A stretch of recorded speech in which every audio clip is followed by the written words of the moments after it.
I'm Bronwyn Bruton, and I'm the Deputy Director of the Africa Center here in Washington, D.C.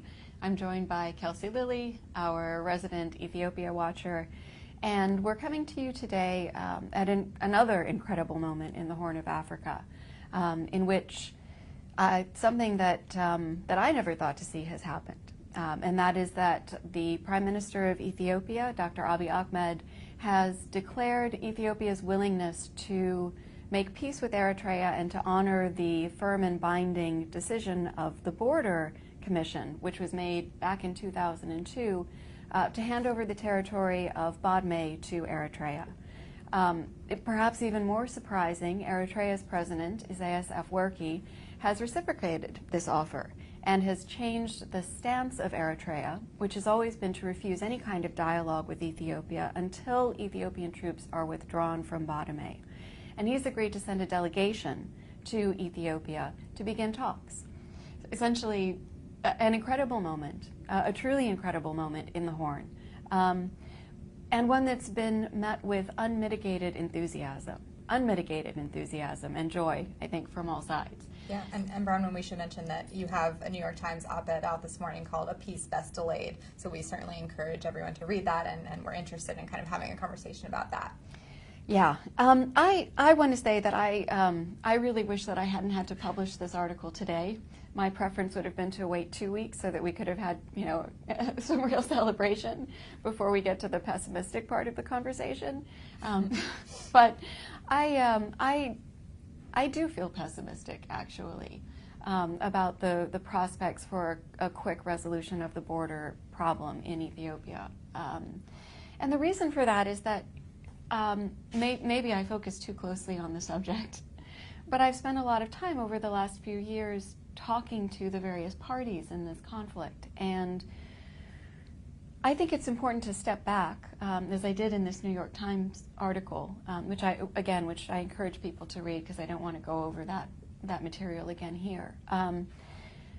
But it's important to think back about how we've gotten to this particular point. And a lot of it has had to do with just the internal realities in Ethiopia, but also a very tactical decision-making that's taking place on both sides. And I wanted to say that when you're an analyst sitting in Washington, it's difficult to get a really good sense of what's going on. But I'm hearing very clear things from the parties that are involved, and they're not all great things. From Eritrea, I'm hearing a lot of ambivalence. I'm hearing especially ambivalence about the prospect of normalizing relations with the U.S. Right. Because relations with the U.S. have been bad for a really long time, and there's a lot of distrust on both sides. I'm also hearing real fear from Eritrea about the instability in Ethiopia. There's so much enthusiasm for Prime Minister Abiy and the amazing things that he's doing that it's really easy to forget that 6 months ago, Ethiopia looked like it was on the verge of collapse. That was 6 months, it was less than 6 months ago. February even. Yeah, stability isn't there. And the Eritreans are looking at and saying, Ethiopia is a massive country. If it goes down, we're going to go down too. So they have a lot of fear about the situation there. From the Ethiopian protesters, and we've, at the Africa Center, we've been truly honored to engage with Bekele Gerba and Iskender Nega. We have contacts with a lot of the armed opposition as well. The range. The range, yeah. And what I've been hearing from them is a deep, deep commitment to reforming the system of government in Ethiopia, to dismantling the EPRDF, to dismantling federalism, to coming up with a new system that isn't based on ethnic segregation. That's where their drive is. I haven't heard a lot from the Oromo protesters about Eritrea. I don't know that the Oromo youth care deeply about this subject. Right. And so I'm a little concerned to see Abiy stepping on this and committing himself to moving forward with something which is likely to be very difficult and isn't necessarily very near and dear to his base. From the Ethiopian protesters and the armed opposition too, I also hear a lot of fear. I fear that the TPLF, which has lost ground but isn't gone, that the TPLF could spoil this somehow, even by doing something potentially to Prime Minister Abiy. So there's this fear about the fragility of all this progress resting on a single man, as there should be. And from the TPLF, of course, you hear fury about the loss of power and how all of these changes have been made. And so it's a very fragile time. And while the outpouring of enthusiasm is heartening, it's also, I think, really important to step back and say, look at all the things that can go wrong. Right. Yeah, and I think exactly what you just pointed to. Prime Minister Abiy has come into office. He's been in office for, six weeks now, since April, and he has operated at a breakneck pace. I mean, he came in and it was a speech about Ethiopian unity, and we're all Ethiopians. He went around the country, he toured, he talked to protesters in Tigray and Amhara and Oromia in Somali region. He went everywhere, and that was a show of unity. He recently today repealed some of the kind of censorship that exists on external networks and media networks, and starting to sort of dismantle much of the repressive infrastructure that the EPRDF has built over the years. But the question now with this Eritrea decision is he biting off more than he can chew? And he has an immense moment of goodwill. There's just this outpouring from Ethiopians, certainly from, I think, the protesters who have been fighting for this for a long time, some kind of solidarity from the United States as well. But is this more than he can handle? He's still fighting sort of internal EPRDF tensions. You mentioned the TPLF. Do you think he can take all of this on, or is that really the fear that he overreaches and there's worse backlash? Yeah, I mean, I'm such a fan of Prime Minister Abiy at this point. I mean, he's really won me over. I'm sure he's winning people over in Ethiopia right and left.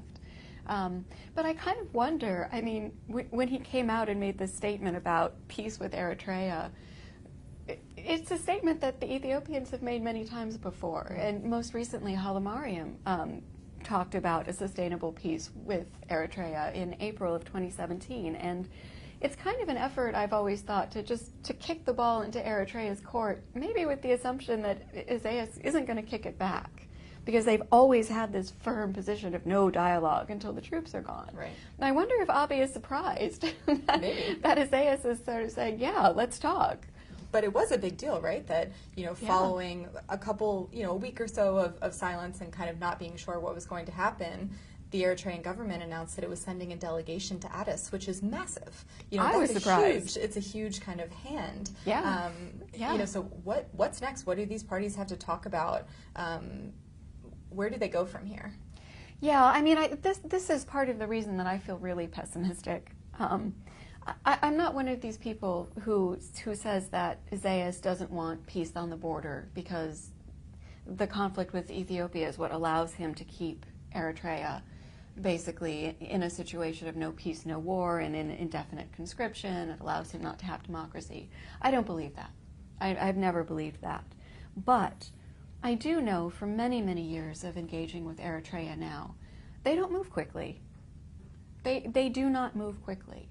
And that Prime Minister Abiy, with his goal to do this, do that, to stack up accomplishments, he's got frustrations in store for him because Eritrea it just doesn't move that fast. And they shouldn't. They absolutely shouldn't, because it is important to keep in mind that Eritrea has been in conflict for 50 years now, essentially. And that peace, when it comes, is going to be a real challenge for the Eritrean government. The demobilization process is going to be daunting. And restructuring the economy is going to be daunting, and normalizing the political situation is going to be daunting. And they shouldn't be rushing towards it. They should be going slowly. And the U.S. should be, I think, more than any other actor, urging them to go slowly, and urging Abiy in Ethiopia to really keep an eye on what his base wants and what victories are achievable fast to keep the momentum going. And if I were advising Abiy, I would be telling him, be careful of this. It's important. Everybody wants to see it happen, but this isn't going to be a win that's coming 2 weeks down the road. And it's going to be a heavy lift, and it's going to distract you from other things that are more important to the Ethiopians. And keep your eye on the ball. Not don't do this, but just keep your eye on the ball and make sure that you're not getting distracted by something that's going to take a very long time to see to see brought to fruition. But then on the Eritrean side as well, I mean, the government has a lot to lose here. I mean, you talked about these daunting challenges, but the amount of jobs that have to be created and the basic restructuring of the economy of that country, to get these people out of the military once there is peace and once everyone believes that there will be a sustainable peace, that's a real challenge. So I think part of the question is also, is the Eritrean side thinking about what happens next and thinking about not just the short-term victory, as you said, Abiy should look past the short-term victory, but are they looking to the long-term, and can the U.S. play a useful role there? Yeah, I mean we don't want to go on too long, but that is the fundamental question. Yeah, and we should probably do a second Facebook Live just on that subject alone. Well, thank you for joining us today. We really look forward to hearing your thoughts on the Facebook feed, and thanks again for joining us. Yeah,